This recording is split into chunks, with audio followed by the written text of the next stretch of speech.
தற்போதைய அண்மை செய்தி. சென்னை மருத்துவக் கல்லூரி மாணவர் விடுதி அறைகளில் கஞ்சா சிக்கி இருப்பதான அதிர்ச்சி தகவலை பார்த்துக் கொண்டிருக்கிறோம். இது குறித்தான கூடுதல் தகவல்களை தருவதற்காக நமது செய்தியாளர் சுப்பிரமணி இணைப்பில் இருக்கிறார். சுப்பிரமணி, வணக்கம். உங்க விரிவான தகவல்களை சொல்லுங்க. சென்னை ராஜீவ்காந்தி அரசு மருத்துவமனையில் பயிற்சி மருத்துவர்களாக பணியாற்றி வருபவர்கள் மாணவர்கள் விடுதியில் தங்கியிருக்கிறார்கள். அந்த விடுதி அறைக்குள் கஞ்சா புழக்கம் இருப்பதாக மருத்துவமனையுடைய டீன் தேரணிராஜன் காவல் நிலையத்தில் புகார் அளித்திருந்தார். அந்த புகாரின் அடிப்படையில் போலீசார் அந்த அறைகளில் சோதனை நடத்தினார்கள். மொத்தம் 3 அறைகளில் சோதனை நடத்தப்பட்டது. அந்த சோதனையில் கஞ்சா, அதே போல கெட்டமைன் போதைப் பொருள் பயன்படுத்துவதற்கான இன்ஜெக்ஷன் உள்ளிட்ட போதைப் பொருட்கள் பறிமுதல் செய்யப்பட்டிருக்கிறது.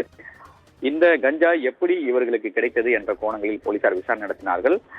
அதன் விசாரணையின் அடிப்படையில் முதல் கட்டமாக பயிற்சி மருத்துவர்கள் 3 பேரை போலீசார் கைது செய்து ஜார்ஜ் டவுன் நீதிமன்றத்தில் ஆஜர்படுத்தினர். நீதிமன்றம் அவர்கள் 3 பேரையும் ஜாமீனில் விடுவித்திருக்கிறார்கள். அதே போல மருத்துவ கல்லூரி மாணவர்களுக்கு போதைப் பொருள் சப்ளை செய்யக்கூடிய கும்பல் யார் என்ற கோணங்களில் போலீசார் விசாரணை நடத்திய போது கோட்டூர்புரத்தை சேர்ந்த ஒருவர் சப்ளை செய்து வருவதாக தெரிய வந்தது. அதன் அடிப்படையில் கோட்டூர்புரம் போலீசார் அவருக்கு தகவல் தெரிவிக்கப்பட்டு நேரடியாக கோட்டூர்புரம் போலீசார் நேற்று இரவு அங்கு சோதனை நடத்தினார்கள். அந்த சோதனையின் போது சைதாப்பேட்டை சின்னமலை பகுதியை சேர்ந்த ரோட்ரிகோ என்பவர் சிக்கினார். அவரிடம் 1 கிலோ 300 கிராம் கிரீன் கஞ்சா பறிமுதல் செய்யப்பட்டது. விலையுயர்ந்த கஞ்சா என்று சொல்லப்படக்கூடிய கிரீன் கஞ்சா பறிமுதல் செய்யப்பட்ட பிறகு ரோட்ரிகோவை விசாரணை நடத்திய போது அவர் BBA முடித்திருக்கக்கூடியவர், டெலிவரி நிறுவனத்தில் பணியாற்றி வருவதும் தெரிய வந்திருக்கிறது.